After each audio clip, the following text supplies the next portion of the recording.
আমরা জয়েন্ট ফ্যামিলিতে বাস করি, এমত অবস্থায় পর্দার বিধান জানতে চাই। 10 নম্বর প্রশ্ন, ভাই জয়েন্ট ফ্যামিলি ইসলামের অনুমোদিত জিনিস না। জয়েন্ট ফ্যামিলি ইসলামের অনুমোদিত জিনিসটা, জয়েন্ট ফ্যামিলি যদি কোনো ইসলামিক নিয়ম হচ্ছে কেউ যদি কোনো বিয়ে করে তার ঘর করবে আলাদা এবং সেখানে তার পরিবারকে রাখবে।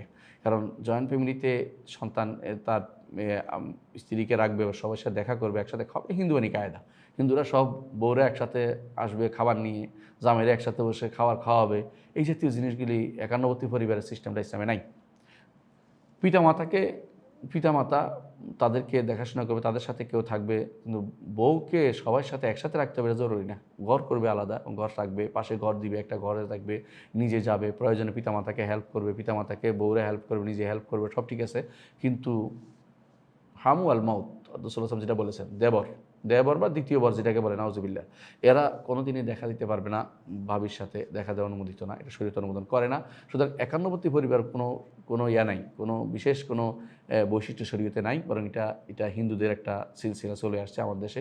একান্নবর্তী পরিবারে কোনো কিছু নাই। আসলে এই দুনিয়া মানুষ আসে আলাদা, যায় আলাদা, মাঝখানে এই যে মায়া মহব্বত তৈরি করে কুফুরি সিস্টেম তৈরি করার কোনো দরকার নেই।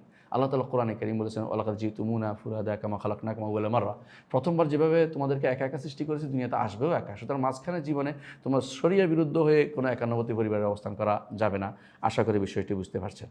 পর্দা লঙ্ঘন করা যাবে না, পর্দা মেনে আলাদা হতে হবে। প্রয়োজনে তিনি কথা বলবেন, পর্দার যতটুকু শরীয়ত অনুমতি অতটুকু স্বরে কথা বলবেন। প্রয়োজনে তিনি কাপড় চোপড় পরেও কথা বলতে পারবেন, অর্থাৎ তিনি পর্দা রক্ষা করে তার অন্যদের সাথে কথা বলতে পারবেন, কিন্তু মন নরম করে মিহি সুরে কথাবার্তা বলতে পারবেন না এমন কোনো ব্যক্তি যে তার মাহারাম নয়। তার যেহেতু শ্বশুর শাশুড়ি তাদের অনুমোদিত তার কথা বলা, সেখানে আপনি পর্দার বাধ্যবাধকতা, কিন্তু অবশ্যই দেওরের সাথে অথবা ভাসুরের সাথে, দেওরা ভাউরাদের সাথে আপনাদেরকে অবশ্যই পর্দা রক্ষা করে চলতে হবে, নইলে অবশ্যই ভিন্ন বাড়ি ঘর ব্যবস্থাপনা করতে হবে। এটা আশা করি বুঝে আসছে। জি।